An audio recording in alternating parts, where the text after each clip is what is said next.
الحمد للہ رب العالمین والعاقبۃ للمتقین والصلاة والسلام علی رسولہ الکریم اما بعد اعوذ باللہ السمیع العلیم من الشیطان الرجیم بسم اللہ الرحمن الرحیم من عمل صالحا من ذکر او انثی وَهُوَ مُؤْمِنٌ فَلَنُحْيِيَنَّهُ حَيَاةً طَيِّبَةً قال اللہ تبارک و تعالی فی مقام آخر وَمَنْ أَعْرَضَ عَنْ ذِكْرِي فَإِنَّا لَهُ مَعِيشَةً ضَنْكًا صدق اللہ العظیم وصدق رسولہ النبی الکریم ان اللہ وملائکتہ یصلون علی النبی یا ایہا الذین آمنوا صلوا علیہ وسلموا تسلیما اللہم صلی علی سیدنا و مولانا محمد معدن الجود والکرم وآلہ وصحبہ وبارک وسلم۔ عزیز دوستو، انسانی زندگی اثرات لیتی ہے، اچھے اثر بھی ہوتے ہیں، برے اثر بھی ہوتے ہیں۔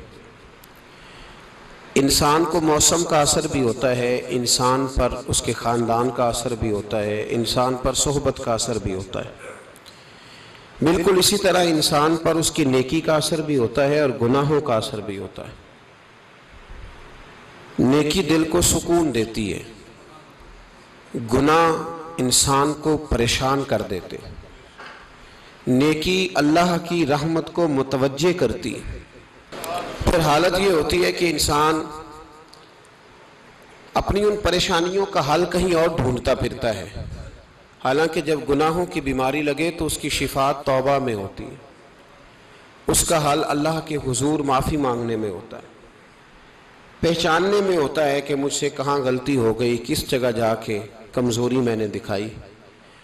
ہر انسان اچھی، ٹھنڈی، خوبصورت، سکھ والی زندگی چاہتا ہے۔ اللہ کریم نے سورہ نحل کے اندر ارشاد فرمایا من عمل صالحا من ذکر او انثی، فرمایا جو بھی اچھے عمل کرے، چاہے مرد ہو چاہے عورت ہو، وَهُوَ مُؤْمِن، شرط یہ ہے کہ مومن ہو، فَلَنُحْيِيَنَّهُ حَيَاةً طَيِّبَةً، فرمایا ہم اسے پاکیزہ زندگی عطا فرما دیں گے، حیات طیبہ دے دیں گے اسے، پاکیزہ زندگی۔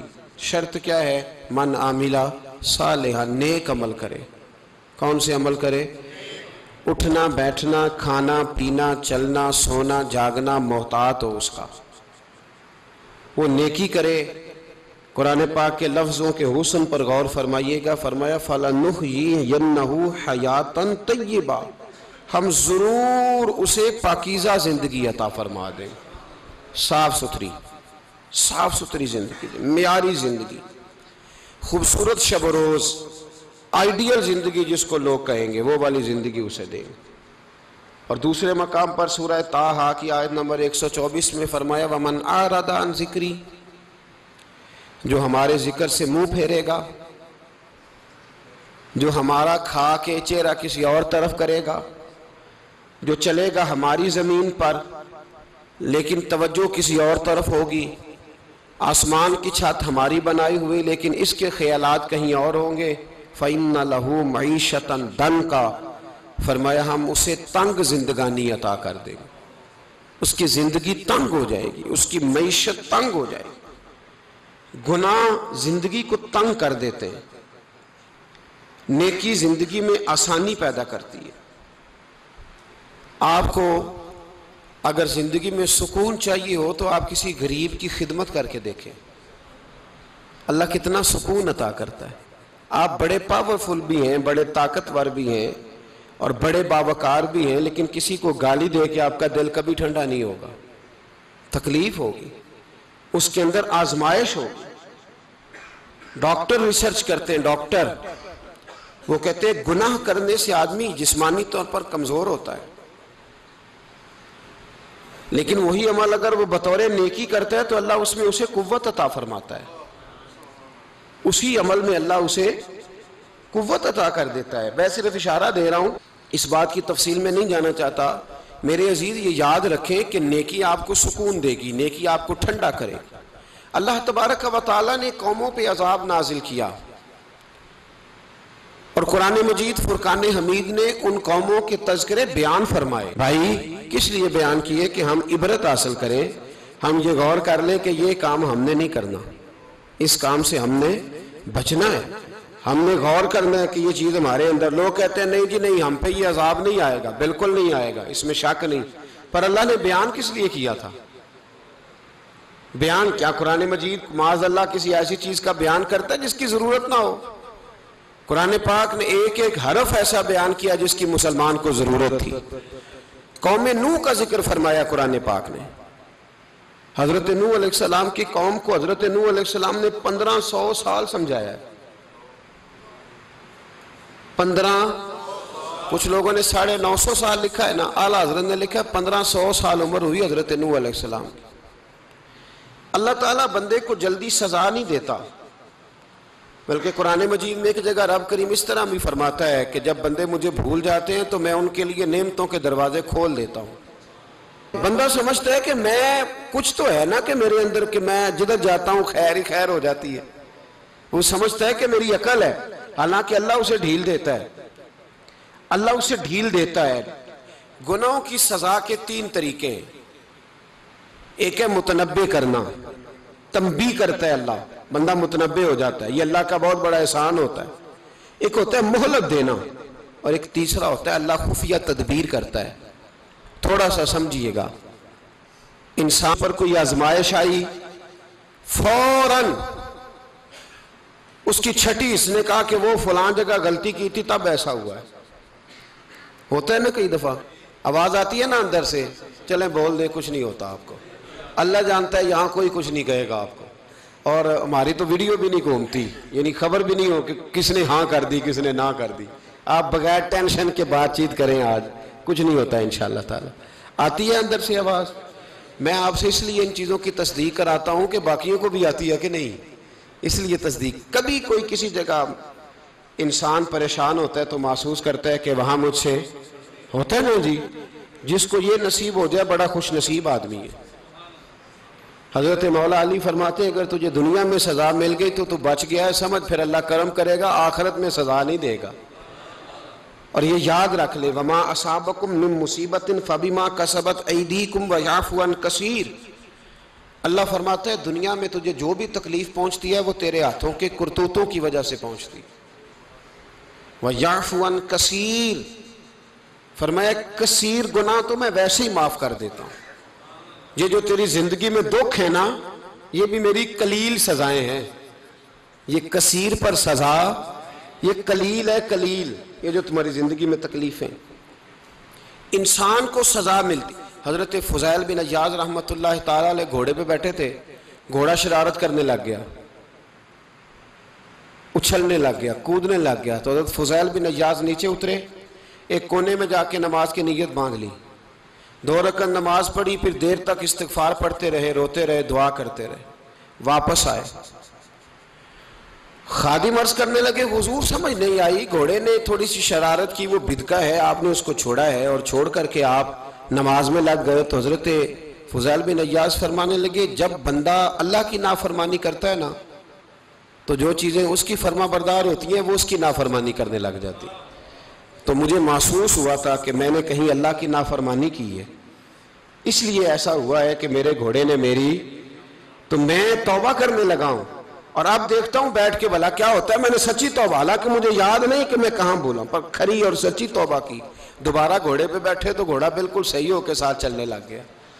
میرے بھائی جب یہ تنبیہ ہے اللہ کی طرف سے، یہ متنبع کیا جاتا ہے کہ تو بعد آ جا۔ بہت ساری جگہوں پہ انسان کو وقتی طور پر اگر سزا مل جائے، نبی پاک علیہ السلام کی خدمت میں ایک صحابی آئے، بات مضبوط کر دوں، واقعہ سنایا ہے نا تو کچھ لوگ سمجھتے ہیں کہ یہ واقعہ ہے، تو میں ایک حدیث پاک امام بہقی کی لکھی ہوئی عرض کرتا ہوں۔ نبی پاک علیہ السلام کے ایک صحابی آئے اور ان کا سر پھٹا ہوا تھا، خون بہ رہا تھا۔ سرکار نے فرمایا کیا ہوا؟ عرض کی حضور ایک عورت جا رہی تھی، میری نظر پڑی، ابھی نظر پڑی ہے کہ میرے آگے ستون آ گیا تو میرے سر پہ لگ گیا۔ نبی پاک صلی اللہ علیہ وسلم نے فرمایا تیرے لیے خوشخبری ہے، اگر دنیا میں تیری غلطی کی تجھے سزا ملی ہے تو پھر رب تجھے قیامت میں سزا نہیں دے گا. پھر اللہ قیامت میں سزا، بعض گناہ ایسے ہیں جن کی یہاں بھی سزا ملے گی اور وہاں بھی ملے، لیکن میرے بھائی پہلی بات یہ ہے کہ اللہ تعالیٰ اس غلطی کی یہی سزا دے لے اور دعا فرمائے اللہ تبارک و تعالیٰ یہاں بھی معافی عطا فرمائے وہاں بھی معافی عطا فرمائے، اللہ درگزر ہی فرمائے. لیکن میرے بھائی ایک تو یہ سزا، ایک سزا یہ ہوتی ہے کہ انسان جب گناہ کرنے لگتا ہے تو اللہ نعمتوں کے دروازے کھولتا ہے، مہلت دیتا ہے. 500 سال تک فرعون کو مہلت دی. کتنے؟ یہاں جو 5 سال حکومت کر لیتا ہے وہ کہتا ہے سب سے قابل میں ہی ہوں، مجھے مہلت جو ملی ہوئی ہے. 500 سال مہلت دی اللہ تعالیٰ نے. اور فرعون کی قوم پر پتہ عذاب کس طرح کیا آئے تھے؟ ٹڈیاں مسلط کر دی اللہ نے. یہ گھومتی نہیں چھوٹی سی، ہم اپنی زبان میں اس کو کچھ لوگ مختلف ناموں سے یاد کرتے ہیں، کوئی مکڑی کہتا ہے، کوئی کچھ کہتا ہے. مسلط کر دی، جاتی نہیں. ان پر بنی اسرائیل کے ان مقابل جو فرعون کی قوم تھی ان پر الزام اس طرح کا عذاب آیا کہ مینڈک مسلط کر دی اللہ تعالیٰ. برتن کھولتے تھے اندر مینڈک نکلتا تھا. دنیا کی ہر دوائی استعمال کرتے تھے لیکن مینڈک نکل آتا تھا. تھوڑا سا سمجھا کریں چیزوں کو. ہمارے رنگ نہیں زیادہ گورے کہ ہم پر عذاب نہیں آتا. کوئی بہت زیادہ اللہ تعالیٰ معاف فرمائے دولت نہیں جمع کرا بیٹھے شاہی خزانے میں کہ ہم سے پوچھا نہیں جائے گا. یہ مہلت ہے، مہلت کو مہلت سمجھو. پھر جب پکڑ آتی ہے نا اللہ کریم کی، میں نے دیکھا ہے کروڑوں روپیہ، 6 اولادیں. ایک شخص کے بچے باہر سے آ رہے تھے، وہ بندہ بیمار تھا. مجھے کہنے لگا حضرت جی دعا کریں میں ان کے آنے سے پہلے مر جاؤں ورنہ آ کے مجھے مار دیں گے. دعا کریں. اتنی بے سکونی، کروڑوں روپیہ پڑا ہے تو یہ عذاب نہیں؟ کوئی ضروری ہے کہ پتھر ہی برسیں گے تو سمجھ آئے گی؟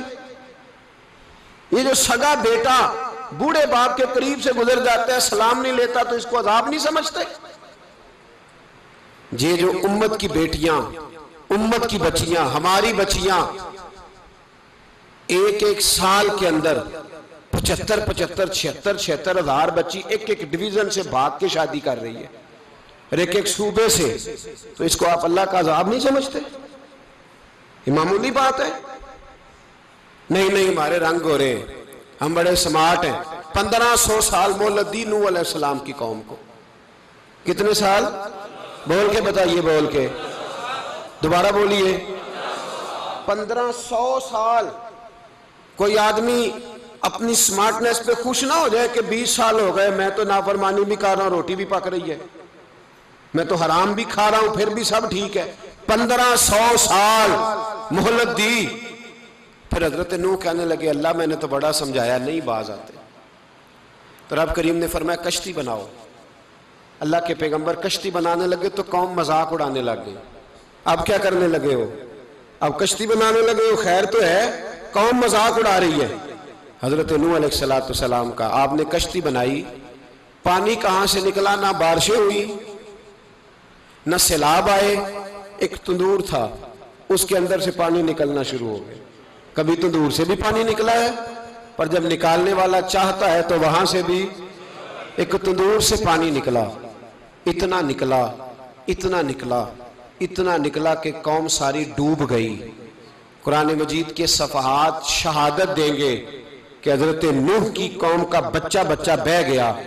بچے صرف وہ تھے جو حضرت نوح کے ساتھ ہو گئے، تباہ ہو گئی. اللہ بے نیاز ہے، بے نیاز. 1500 سال مہلت ملے اور تو پھر بھی کہے رب بڑا کریم ہے معاف کر دے گا. 1500 سال تجھے گنجائش دے اور تو کہے کوئی نہیں بات معافی ملنی چاہیے ابھی بھی. میرے بھائی حضرت صالح علیہ السلام کی قوم، حضرت صالح نے تبلیغ شروع کی تو کہنے لگے پہلے معجزہ دکھاؤ. جی آج تو نہیں لوگ معجزے مانگتے ہیں. آج بھی لوگ کرامتے اور معجزے، اللہ معاف کرے، جو چیزیں معجزہ تو ہو نہیں نہ سکتا لیکن آج بھی لوگ، آپ یقین کریں، کہتے ہیں یہ بڑی نمازیں پڑھتا ہے تو پھر بخشا کیوں نہیں گیا، پھر کیوں نہیں منو سلوا کیوں نہیں اترا اس پر، پھر میں بھی اسی طرح ہی ہوں، کیا اس کے اندر خوبی آ گئی؟ مولوی بھی ویسے ہی ہے، صوفی بھی ویسے ہی ہے. لوگ مانگ نہیں رہے، لوگ دلیلیں مانگ نہیں رہے. ابھی بھی لوگ بحث نہیں کرتے، کیا فرق آ گیا جی، ویسے ہی ہیں سارے۔ اللہ تعالیٰ سے ڈرنا چاہیے۔ ہمیں سامنے والے کی طرف دیکھ کر صحیح ہونے کا حکم نہیں ہے، ہمیں اپنی اصلاح کا حکم ہے، اپنی طرف دیکھ کے اپنے آپ کو ٹھیک کرنے کا۔ الزام لگا کے گزر جانا، اس کا کوئی مطلب سنو اور یاد رکھو۔ حضرت صالح علیہ السلام سے کہنے لگے پہلے معجزہ دکھائیں، تو حضرت صالح علیہ السلام نے فرمایا اونٹ کہاں سے پیدا ہوتے ہیں؟ کہا اونٹنی کے بطن سے۔ فرمایا آؤ میں تمہیں پہاڑ کے اندر سے اونٹنی پیدا کر کے دکھاتا ہوں۔ کہاں سے؟ پہاڑ کے اندر سے۔ حضرت نوح ساتھ لے کے گئے تو پہاڑ کے اندر سے اونٹنی نکلی، اور اونٹنی بھی گابن تھی، اس کے پیٹ میں بچہ، اور اونٹنی اتنا دودھ دیتی تھی کہ ساری بستی دودھ پی جاتی تھی، پھر بھی دودھ بچ جایا کرتا تھا۔ لیکن حضرت نوح علیہ السلام نے فرمایا اب تم نے دیکھ تو لیا یہ اسے، یہ جتنا دودھ دے گی روٹی بھی اتنی کھائے گی، ایک دن تم سارے پانی پیو گے، ایک دن یہ سارا پانی پیا کرے گی، ایک دن تم سارے باقی جانوروں کو گھاس کھلاؤ گے، ایک دن یہ اونٹنی، اور اونٹنی کا نام کیا؟ ناقۃ اللہ، اللہ کی اونٹنی۔ کس کی اونٹنی؟ نام کیا ہے؟ اللہ کی، یہ اللہ کی اونٹنی ہے۔ تو حضرت نوح علیہ السلام کی اونٹنی فرمایا اس کی بے ادبی نہ کرنا۔ باز نہیں آئے لوگ، باز نہیں آئے، کہنے لگا جی دودھ دینا تو ٹھیک ہے، پر یہ جو سارا پانی پی جاتی ہے نا یہ صحیح نہیں، یہ جو ساری گھاس کھا جاتی ہے یہ نہیں ٹھیک، دودھ دینا تو ٹھیک ہے پر یہ نہیں صحیح۔ آپ نے فرمایا اسے کچھ نہ کہنا، اللہ کی اونٹنی ہے۔ میں کہا کرتا ہوں ان لوگوں نے ناقۃ اللہ کی بے ادبی کی، حضرت نوح علیہ السلام کی اونٹنی کی ٹانگیں کاٹ دی، صالح علیہ السلام کی۔ اور دیکھو اللہ بڑا بے نیاز ہے، اگر پیدا کرنا جانتا ہے تو حفاظت کرنی نہیں جانتا، لیکن رب کریم نے فرمایا نہ کرنا۔ انہوں نے ان کے پیر کاٹ دیے، کانوں پہ چھریاں لگائیں۔ اونٹنی جب مر گئی، اونٹنی اللہ تبارک و تعالیٰ کی وہ اونٹنی جب مر گئی تو حضرت صالح علیہ السلام کی قوم پر رب کریم نے زلزلہ بھیجا۔ اذا زلزلت الارض زلزالہا، جب زلزلے آئیں گے اور جب ان کا زلزلہ آنا زلزلہ آتا ہے نا، کیا کرتی ہے قوم؟ لا الہ الا اللہ، لا الہ الا اللہ، کلمے جاری ہو جاتے ہیں۔ بلکہ ایک دفعہ ایسا بھی ہوا کہ مسجدوں میں اعلان ہونے لگے زلزلہ آ رہا ہے، جو فجر کے لیے نہیں اٹھے زلزلے کے لیے وہ بھی اٹھ گئے، جن کا دعویٰ ہے نا میری سویرے آنکھ نہیں کھلتی، ان کی لگی نہیں کتنے گھنٹے، بعد میں بھی نہیں لگی، ٹی وی پہ اعلان ہوتے رہے کوئی نہیں آ رہا سو جاؤ چپ کر کے، لیکن آنکھ لگی۔ موت سے تو ڈرتا ہے، اللہ سے ڈرتا ہی نہیں، موت کا خوف ہے رب کا نہیں۔ زلزلہ آیا، ساری قوم تباہ ہو گئی۔ بتاؤ اگر ناقۃ اللہ کی گستاخی ہو تو اللہ ناراض ہو جاتا ہے، اور اگر اولیاء اللہ کی ہو، اگر اولیاء اللہ کی ہو تو رب ناراض نہیں ہوتا؟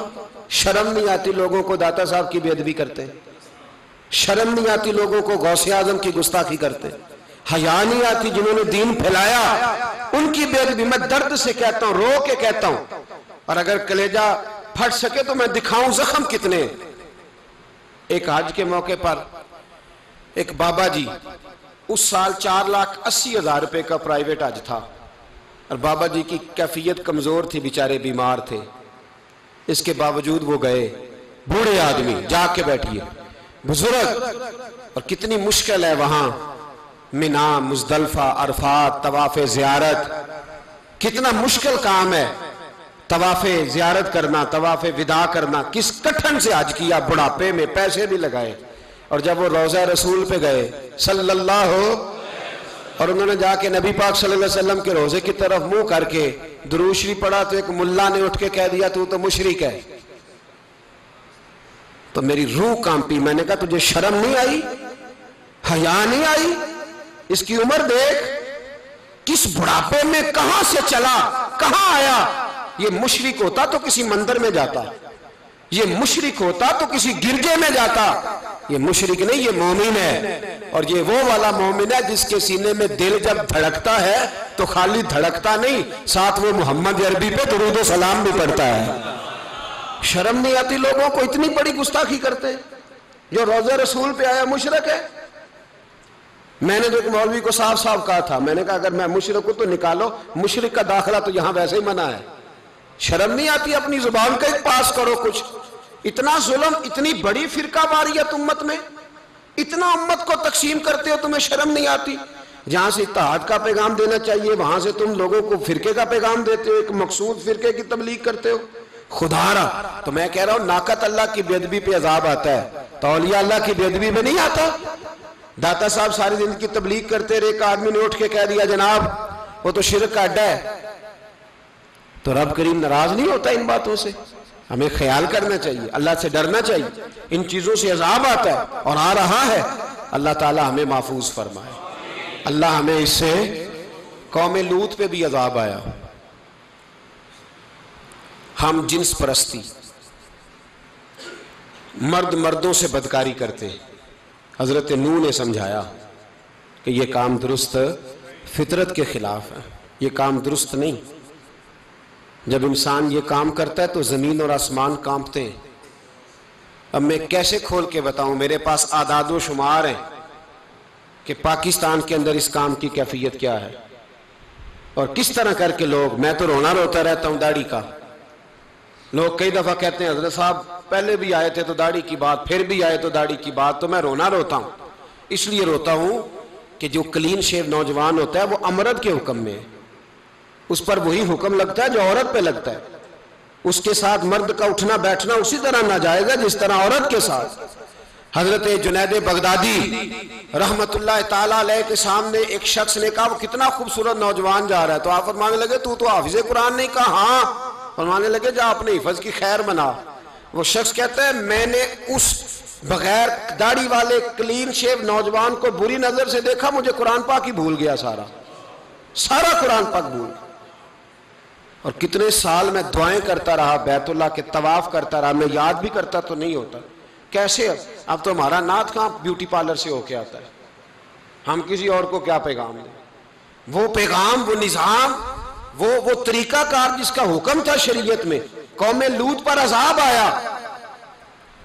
صحیح بیٹھتے ہوں گے بچے جو موٹر سائیکلوں پہ بیٹھتے ہیں.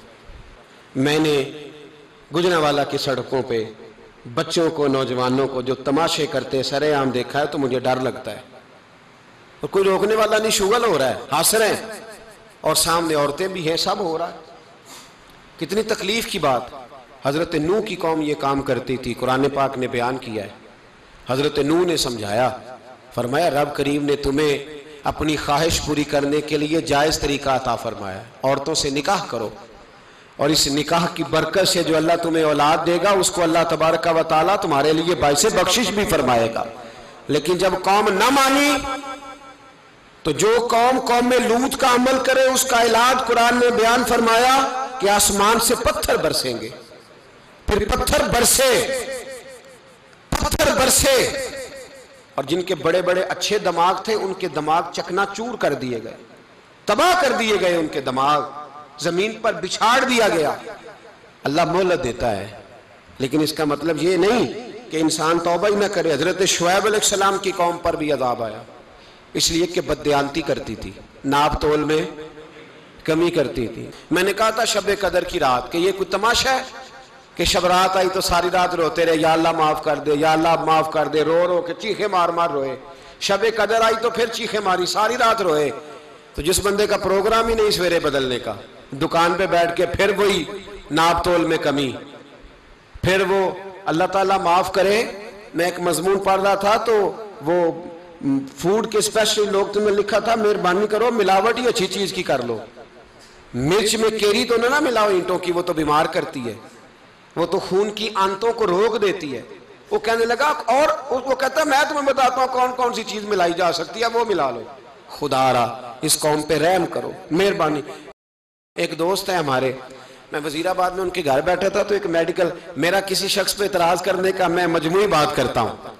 میں ایسے ڈاکٹروں کو جانتا ہوں جو اللہ تعالیٰ فضل کرے سچ مچ کے نیک ہیں، اچھے لوگ. تو بچے کا میڈیکل سٹور ہے تو والد بیمار ہو گیا تو وہ کہتا ہے ابا جی ڈاکٹر صاحب نے کہا آپ کو ڈرپ لگنی ہے. تو سگے باپ کو ڈرپ لگانے لگا تو باپ کیا کہتا ہے پتر تیری مہربانی مینوں کوئی اصلی لائی، وہ نہ لائیں جڑی لوکاں نوں لانا ہے. اب وہ پیار سے سنا رہا ہے بات. میں نے اسے کہا کہ یہ تو ڈوب مرنے کا مقام ہے نا، ڈوب مرنے کا مقام، کہ جس ملک کے اندر دوائی بھی صحیح نہ بکے، اصلی نہ ملے دوائی بھی، اور پھر وہ قوم کہے کہ ہم نے تو پورے روزے رکھے.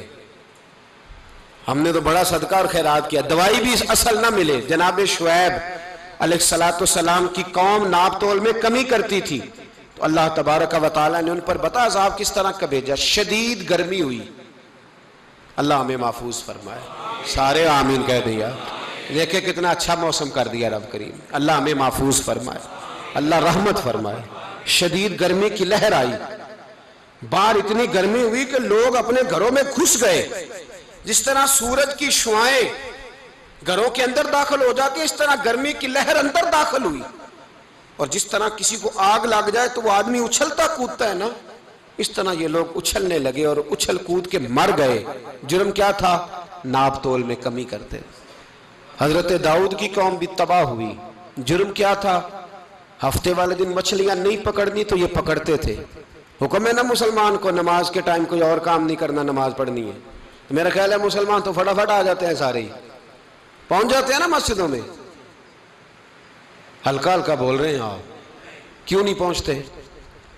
اگر حضرت سیدنا، اور پتہ انہیں سزا کیا ملی؟ اللہ نے فرمایا اس ٹائم عبادت کرنی ہے، کام نہیں کرنا، وقت نہیں ہے کام کا۔ انہوں نے مچھلیاں پکڑی، 12,000 لوگ تھے، پتہ ہے مالک نے سزا کیا دی؟ بندر بنا دیا اللہ کریم۔ قرآن مجید کا پہلا سپارہ پڑھے، فَجَعَلْنَاهَا نَكَالًا لِمَا بَيْنَ يَدَيْهَا وَمَا خَلْفَهَا۔ اللہ فرماتے ہیں پچھلوں کے لیے بھی عبرت بنا دیا، بعد والوں کے لیے بھی عبرت، نشان عبرت بنا دیا۔ بندر بن گئے، اور جو ان کے دوست جو بچ گئے تھے ان کے پیر چومتے تھے، روتے تھے۔ 3 دن بندر بن کے زندہ رہے، پھر اللہ نے سب کو اجتماعی موت دے دی۔ تو اگر مسلمان سے اللہ کہے کہ نماز کے ٹائم کاروبار نہیں، جمعے کے ٹائم کاروبار، تو مسلمان کہتا ہے نہیں مجھے مہلت ملی ہوئی ہے۔ یہ تو اس وقت پتہ چلتا ہے نا جب بچے ڈیوٹی لگاتے، ہاں ہاں ہاں عذاب آتا ہے، اس وقت پتہ چلتا ہے۔ میں نے دیکھا یہ منظر، اس وقت پتہ چلتا ہے جب بچے کسی ملازم 6,000 کی ڈیوٹی لگاتے، کہتے ہیں ابے کا دھیان رکھنا، ہم دکان پہ بیٹھنے لگے۔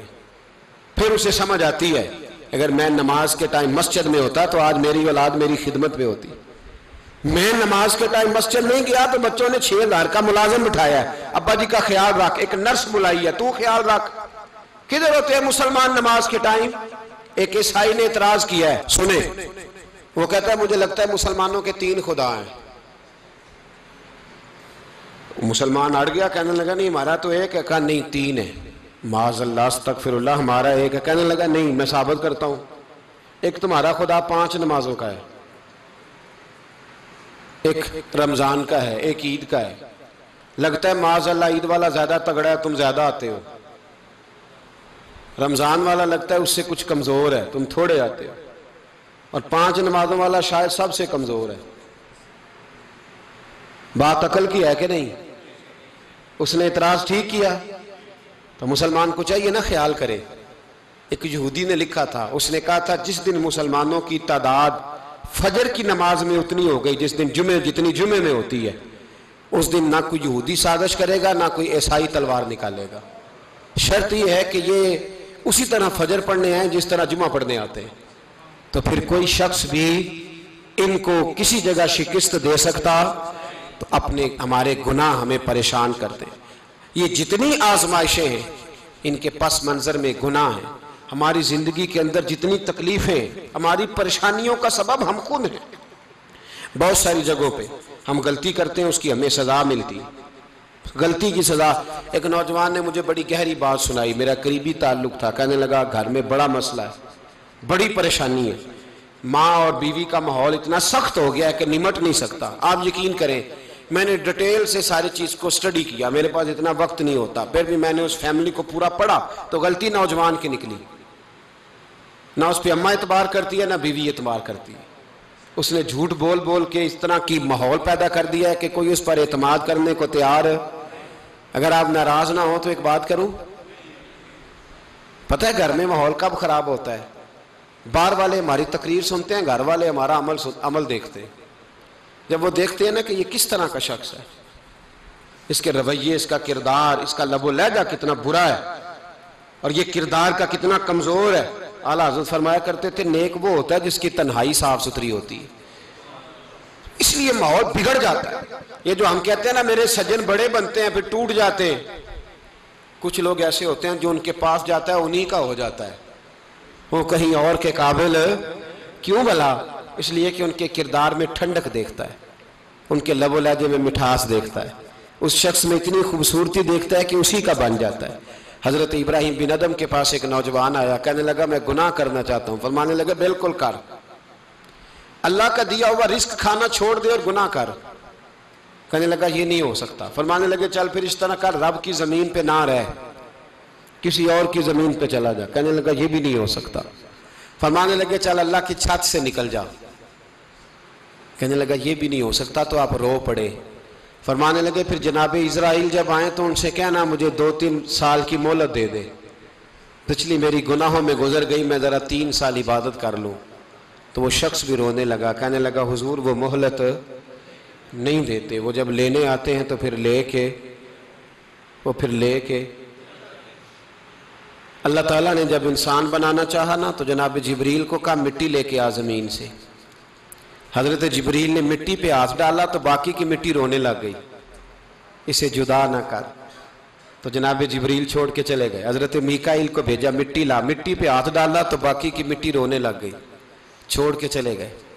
جناب اسرائیل کو بھیجا، مٹی پہ ہاتھ ڈالا تو باقی کی رونے لگ گئی، چھوڑ کے نہ جاؤ۔ تو حضرت اسرائیل فرمانے لگے تیرا رونا دیکھو کہ رب کا حکم دیکھو۔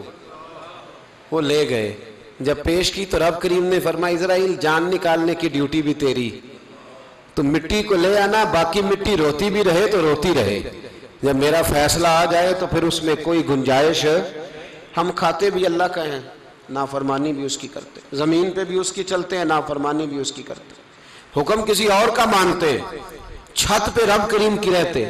اس طرح نظام نہیں چلتا۔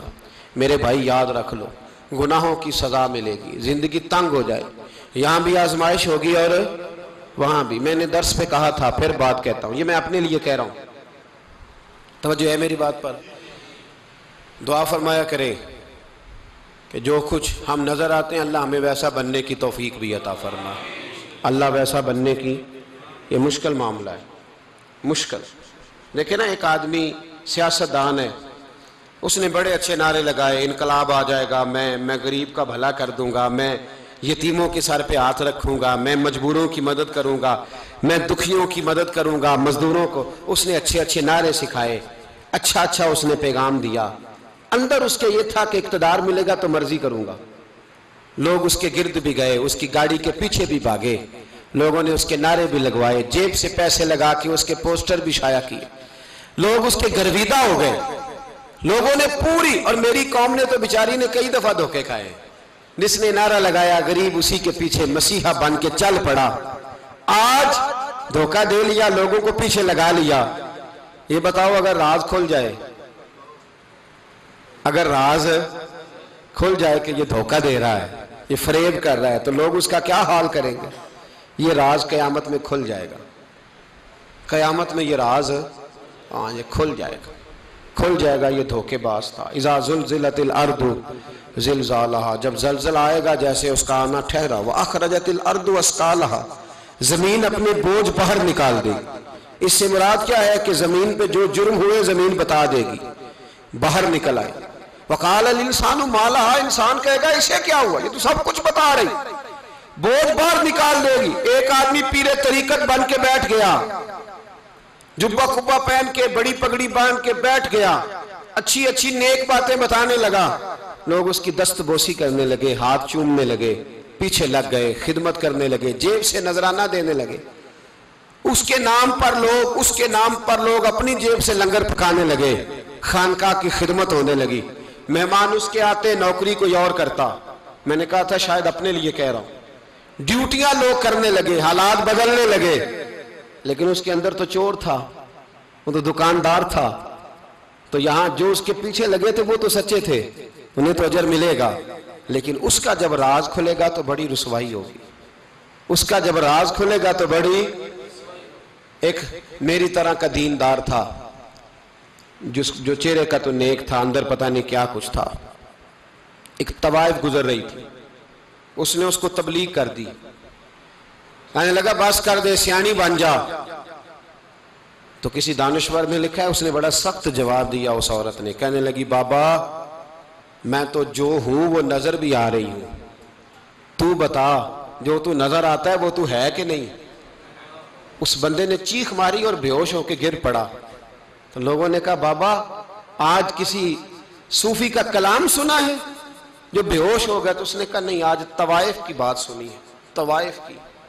اور وہ عجیب بات کر گئی ہے، وہ کہہ گئی ہے میں تو جو ہوں میں نظر آ رہی ہوں، تو بھی تو بتانا، تو بتانا کہ تو دستار امامت پہنتا ہے۔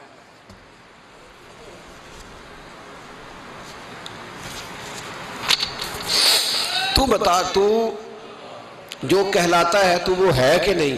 یہ وقال الانسان ما لہا، یہ راز قیامت میں کھلے گا۔ ہم جو کچھ بتا رہے ہیں نا اپنی زبانوں سے، ہمیں اپنے گناہوں کا احساس ہونا چاہیے۔ ایسا نہ ہو کہ جب سزا ملے تو پھر اس طرح کی ملے کہ دوبارہ کسی کو کوئی منہ دکھانے کے قابل نہ رہے۔ میرے بھائی یاد رکھیں اور سمجھیں، گناہ انسان کی زندگی کو تنگ کرتے ہیں۔ میرے نبی پاک علیہ السلام نے فرمایا جب تو جھوٹ بولتا ہے تو تیرے فرشتے کرامن کاتبین سائیڈ پہ ہو کے کھڑے ہو جاتے ہیں، جب تو زنا کرتا ہے تو تیرے اندر سے ایمان نکل جاتا ہے۔ اور نبی پاک علیہ السلام نے فرمایا جب میری قوم میں ناانصافی عام ہو جائے گی تو قتل بھی عام ہو جائے گا۔ اور سن لو لکھ لینا یہ حدیث دل کی تختی پر، نبی پاک علیہ السلام نے فرمایا جب میری قوم میں بے حیائی اور بدکاری عام ہو جائے گی تو دو سزائیں اللہ دے گا۔ ایک تو جوان موتیں آئیں گی، جوان بچے کچھ بھی نہیں دیکھا چلے گئے، اور دوسری سزا اللہ یہ دے گا کہ ایسی بیماریاں آئیں گی جن کا علاج نہیں ملے گا، ایسے امراض پھوٹ پڑیں گے۔ اگرچہ میں آپ کو ایسی تقریر بھی سنا سکتا تھا جس پہ آپ بہت زیادہ محظوظ ہوتے، پر میں نے اس جمعے میں ایسا موضوع چنا ہے جس کا ہمیں خاص ضرورت ہے۔ بھائی دیکھیں تو صحیح کہ ایسا تو نہیں کہ ہم ان عیبوں میں مبتلا ہیں۔ میرے نبی کریم علیہ السلام نے فرمایا جب تم نیکی کا حکم دینا اور برائی سے منع کرنا چھوڑ دو گے پھر اللہ تم پر ظالم حکمران مسلط کرے گا۔ اور اگلے لفظ اس سے بھی زیادہ سخت ہیں، محبوب فرمانے لگے پھر تمہاری نیک لوگ دعائیں بھی کریں گے تو اللہ وقتی طور پر ان کی دعاؤں کو بھی قبول نہیں فرمائے گا، اس لیے کہ تم لوگوں نے نیکی کا حکم دینا اور بھلائی سے روکنا چھوڑ دیا۔ عزیزو یاد رکھو جب گناہ عام ہوتے تو پھر حالات بدلتے اور لوگوں کو سزا ملتی ہے ان کے گناہوں کی، بلکہ یہاں تک لکھا ہے کہ نیت خراب ہو تو سزا شروع ہو جاتی۔ کیا خراب ہو؟ بولیے گا۔ نیت بھی خراب ہو تو سزا۔ حضرت رومی کہتے ہیں کہ ایک بادشاہ کو پتہ چل گیا کہ ایک آدمی نے بڑا اچھا باغ لگایا ہے، خوبصورت باغ ہے، مالٹے کا کنوں کا باغ بڑا پیارا۔ بادشاہ نے کہا ذرا جا کے دیکھتا ہوں۔ بادشاہ سلامت باغ دیکھنے آئے تو اب وہ مزدور آدمی تھا، عام آدمی تھا جس نے باغ لگایا، کسان تھا، اس کو کہا کہ چند کنوں توڑ کے لایا تو بڑے پیارے لگے، ایک دو اور لایا، کھائے، بڑے میٹھے، بڑے پیارے، بڑے توانا، بڑا مزہ آیا۔ تو بادشاہ کے دل میں خیال آیا کہ اس پہ قبضہ نہ کر لوں باغ پہ۔ ہمارے ہاں نا کرائے پہ دکان دیتا نا مالک، تو جب کسی غریب کی چل جاتی ہے کہتا ہے تو خالی کر، میں نے خود ڈال لی ہے، چل گئی نا اس کی۔ حالانکہ رزق اپنے اپنے نصیب کا ہے، رزق اپنے اپنے نصیب کا ہے، جس کو اللہ تعالیٰ چاہتا ہے عطا کرتا ہے۔ تو اس کو کہا کہ اور توڑ کے لا، اور دل میں خیال ہے کہ یار اتنا اچھا باغ ہے قبضہ کر لیتے ہیں، ہماری حکومتیں قبضہ کر لیتی ہیں کہ جو چیز اچھی لگ جائے۔ اب وہ کسان دو تین کنوں توڑ کے لایا، اس نے کھائے تو کھٹے نکلے، ترش تھے۔ کہنے لگا تجھے کیا ہو گیا ہے؟ تو بندہ بڑا صاحب دل تھا، کہنے لگا میں تو ٹھیک ہوں، آپ اپنی نیت سے پوچھیں کہیں خراب تو نہیں ہو گئی۔ تو کنوں میں بھی اس کا اثر آ گیا ہے، اپنی نیتیں بگڑ جائیں نا، نیتیں۔ اب ایک بات کہنے لگا ہوں، غور سے سننا، جب تک دو بھائی اکٹھے کاروبار کرتے ہیں نیت ہوتی ہے کہ ہمارا گھر چلے گا، تب تک اللہ برکت دیتا ہے۔ اور جب اپنی اپنی جیبیں سمیٹنے لگ جاتے ہیں نا کہ یہ میرا 5000 ہے آج میں گیا تھا اگرائی کرنے، یہ میرا 10000 ہے آج میں نے محنت زیادہ کی، جب وہ ٹٹولنے لگتے ہیں پھر اس دکان سے بھی برکت اٹھ جاتی ہے، پھر وہاں سے بھی برکت چلی جاتی ہے۔ فَإِنَّ لَهُ مَعِيشَةً ضَنْكَ، فرمایا جب تو میں منہ پھیر لیتا ہے پھر تیری زندگی اللہ تنگ کر دیتا، پھر وہاں سے بھی برکت، خوبصورتی، اثر اٹھ جاتا ہے۔ ایک سنار نے گلی میں ایک یتیم چھوٹے سے بچے کو گھومتے دیکھا تو سنار بے اولاد تھا، بچے کو اٹھا کے گھر لے آیا، 18 سال اس بچے کی پرورش کی، اس کو پالا پوسا، جوان کیا۔ سنار کے پاس وہ دکان پہ چلا جاتا، وہ کئی دفعہ دکان پہ رہتا، کئی دفعہ گھر میں رہتا۔ ایک دفعہ وہ دکان پہ تھا، بچہ گھر تھا، 18 سال کا جوان، اس کی بیوی اکیلی تھی۔ وہ جس نے ماں بن کے پالا تھا اس نے اسی پہ حملہ کر دیا، اس کا بازو بری نیت سے تھاما، بیوی چیخی۔ تھوڑی دیر گزری تو وہ نوجوان پیروں میں بیٹھ گیا، کہنے لگا اماں پتہ نہیں مجھے کیا ہوا۔ شام کو سنار آیا، بیوی چیخنے لگی، چلانے لگی، کہنے لگی آج عجیب بات ہوئی، جس کو میں نے جگر کا خون دے دے کے پالا اسی نے گندی نظر ڈالی۔ سنار محو حیرت ہے، بیوی کا خیال تھا کہ لاٹھ اٹھائے گا، ڈنڈا اٹھائے گا، نوجوان کو مارے گا، لیکن وہ رونے لگ گیا۔ اس نے کہا آج اس نے میرا بازو تھاما ہے، جانے کیا کیا ہے؟ پریشان ہونے لگ گیا، سجدے میں گر گیا، کہا تو بتاتا کیوں نہیں؟ تو وہ سنار کہنے لگا اس کی غلطی نہیں، 18 سال کے بعد آج مجھ پر بھی شیطان سوار ہوا تھا۔ ایک عورت آئی تھی، وہ اپنے بازوؤں میں چوڑیاں پہننا چاہتی تھی تو میں نے بھی گندی نظر سے ہاتھ ڈالا تھا، رب کریم نے مجھے فوراً اس کی سزا دی۔ جن کے گھروں میں بیٹیاں ہوتی ہیں ان کی نظریں گندی نہیں ہوتی، جو بیٹیوں کے باپ ہوتے ہیں، جو بہنوں کے بھائی ہوتے ہیں، ان کی نظریں گندی۔ اور اگر تو ٹیلی فون کرتا ہے، تو کسی عورت کے ساتھ تعلق رکھتا ہے تو یہ بات لکھ لے، امام فخر الدین رازی 1، علامہ اسماعیل حقی 2، ملا جلال الدین رومی 3، امام خازن 4، امام جلال الدین سیوطی 5 حدیث کے استاد اور محدث لکھتے ہیں کہ اگر تو کسی پر گندی نظر ڈالے گا تو تیرا گھر بچ سکتا، یاد رکھ نہیں بچے گا، اس لیے کہ تیری نظر کسی کی بیٹی کو بیٹی سمجھ تاکہ تیری بچی کا پردہ قائم رہے، کسی کی بہن کو، یہ کیا بات ہوئی کہ تو جتنا مرضی گند معاشرے میں پھیلاتا رہے تیرا گھر بچا رہے، یہ کیسے ہو سکتا ہے؟ فَإِنَّ لَهُ مَعِيشَةً ضَنْكَ، اللہ فرماتے ہیں زندگی تنگ ہو جائے گی تیرے لیے مشکل، تو ڈھونڈتا پھرے گا کہ میں مرنے کو جگہ تلاش کروں۔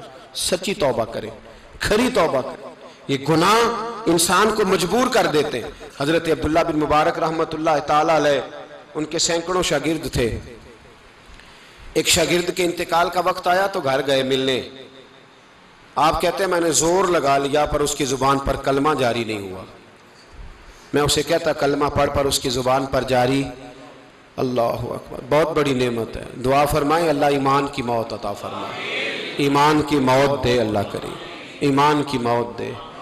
ایسے بھی لوگ دیکھے ہیں، مسجد نبوی ہے، رسول اللہ کا شہر ہے، سر سجدے میں ہے، روح پرواز کر گئی، روح پرواز، کتنا نصیبوں والا ہے، کتنا نصیبوں والا ہے کہ مسجد نبوی میں سر سجدے میں رکھا ہے اور اللہ تبارک و تعالیٰ نے محبوب کے قدموں میں موت عطا فرمائی۔ تو حضرت عبداللہ بن مبارک کہتے ہیں میں نے اس کو کہا کلمہ پڑھ تو اس کی زبان پہ جاری نہیں ہوتا، میں بار بار کہتا تو وہ منت کرتا، کہتا حضور میں کوشش کرتا ہوں جاری نہیں ہوتا۔ فرماتے میں پریشان ہو کے اٹھا، ابھی میں دروازے پہ پہنچا تھا اس نے چیخ ماری اور روح پرواز کر گئی، بچے رونے لگے، بیوی رونے لگی، تو میں نے اس کی بیوی سے کہا کہ یہ جرم کیا کرتا تھا، اتنا بڑا پاپی پہ کلمہ جاری نہیں ہوا۔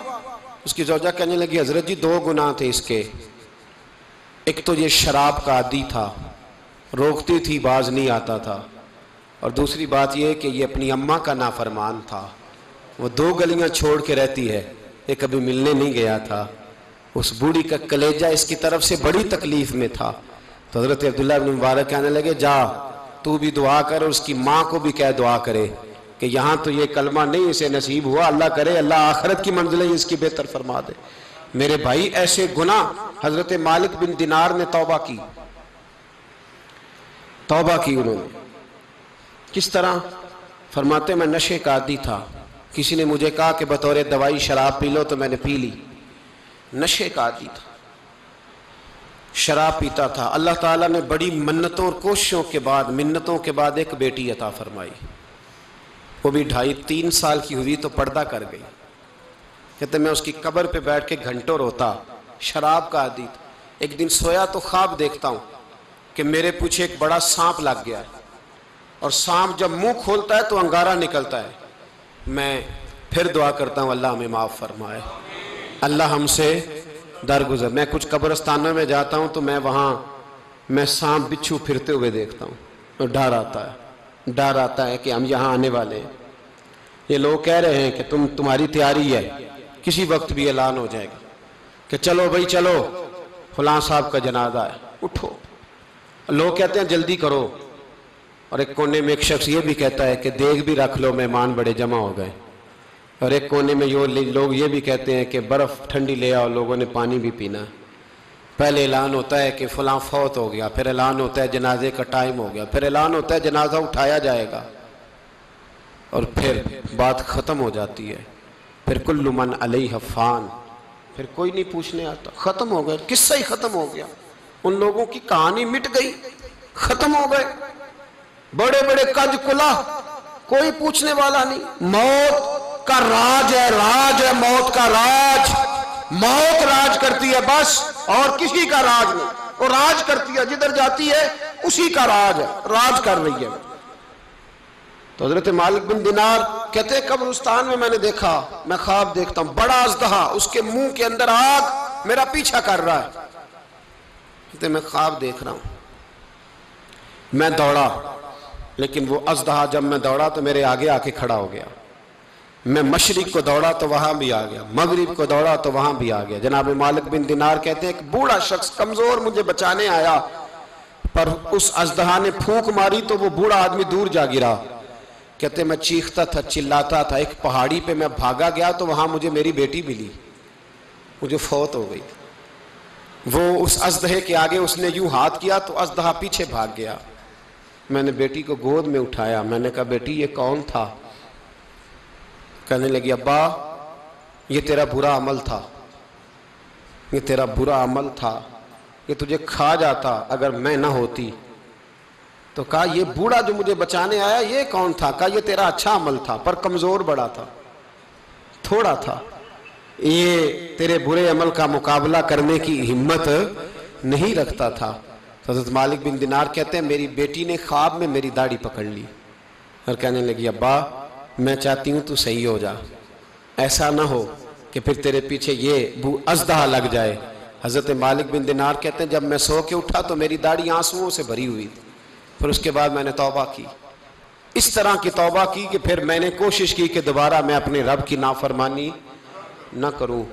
حضرت عبداللہ ابن عباس فرماتے تھے جو دنیا میں ہنس ہنس کے گناہ کرتے ہیں نا،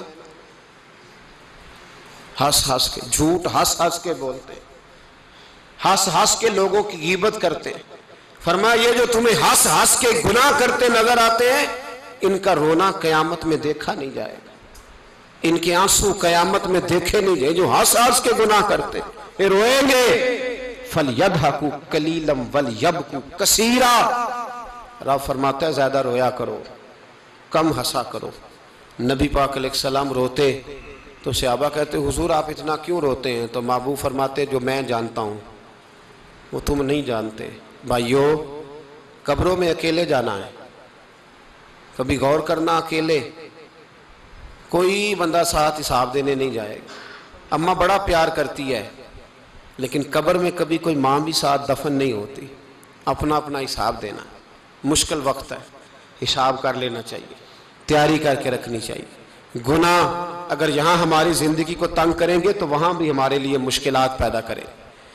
نبی کریم علیہ السلام نے فرمایا ہے کہ اللہ بڑا مہربان ہے، اللہ بڑا کریم ہے، اللہ بڑا ستار ہے، اور یاد رکھو جب کوئی اس کی ریٹ کو چیلنج کرے، جب کوئی اس کے قانون کو توڑے، جب کوئی اللہ کی اعلانیہ نافرمانی کرے، پھر رب کریم کی غیرت کو، اس کے عدل کو جوش آتا ہے، توبہ کرے سچی، مسجد کی حاضری دیں پابندی کے ساتھ۔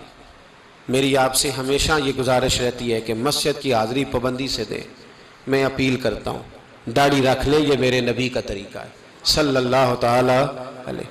واپس آ جائیں، ہماری بقا نہ ہمارے دین میں ہے، کوئی نہیں ہمیں رکھے گا، کوئی نہیں رکھے گا، کوئی نہیں۔ میرا ایک دوست رات بتا رہا تھا کہ سعودی عرب میں ایک شخص نے 30 سال محنت کی، تو جب وہ مرا ہے وہیں اس کے گھر میں فون کیا تو اس کے گھر والوں نے کہا جناب آپ کو مشکل ہوگی ڈیڈ باڈی بھیجنے میں، وہیں دفن کر دیں۔ ہاں اگر اس کا کوئی پیسہ ہے تو وہ ذرا اکاؤنٹ میں بھیج دیں، بچیوں کو ضرورت ہے۔ او بھائی تو اکیلا جائے گا، تیرے لیے مشکل ہو جائے۔ اپنے بھی ساتھ یقین کریں، بچے دعائیں کرانے آتے ہیں، کہتے ہیں حضرت جی دعا کریں اللہ اماں کی سختی معاف کر دے۔ اس کا مطلب کیا ہے کہ اماں اب جائے، اب ہمارا نمبر آئے۔ بچے تو انتظار کر رہے ہیں کہ ابا جائے اور گدی پہ ہمارا نمبر آئے، تیاری ہے۔ اکیلے جانا ہے، اکیلے، سخت سا مرحلہ ہے، اکیلے سارا کچھ فیس کرنا۔ آج توبہ کریں، وہاں کے کیڑے یہاں رہ کے ماریں، اپنے ساتھ ظلم نہ کریں۔ ہم اس قابل نہیں کہ وہاں جا کے مقابلہ کر سکیں۔ بچیں، اپنے آپ کو محفوظ کریں، بچائیں، حساب اپنا اپنا دینا ہے۔ کسی باپ نے اگر اپنے بچوں کو حرام کھلایا تو بچے تو نہیں کہہ رہے تھے نا کہ حرام لے کے آ، تو باپ نے حساب دینا، والد نے۔ لہٰذا مہربانی فرمائیں، اپنے اوپر رحم کھائیں، اپنے آپ کو سنواریں۔ آج جمعۃ الوداع ہے، توبہ کریں، اللہ کے نیک بندوں کی صحبت میں بیٹھا کریں، اچھی باتیں سنا کریں تاکہ دل نرم رہے۔ ان جگہوں سے بچیں جو گناہ کی طرف لے کے جاتی، ظلم سے، زیادتی سے، جبر سے بچیں۔ اپنے آپ کو اپنے رب کریم کی بارگاہ میں جھکا دیں۔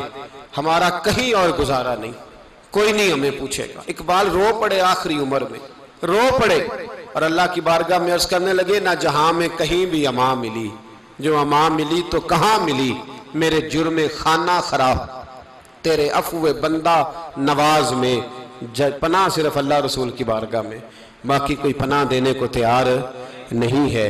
دعا کرتا ہوں اللہ کی بارگاہ میں اللہ ہمیں سچی توبہ کی توفیق عطا فرمائے۔ آخر دعوانا ان الحمدللہ۔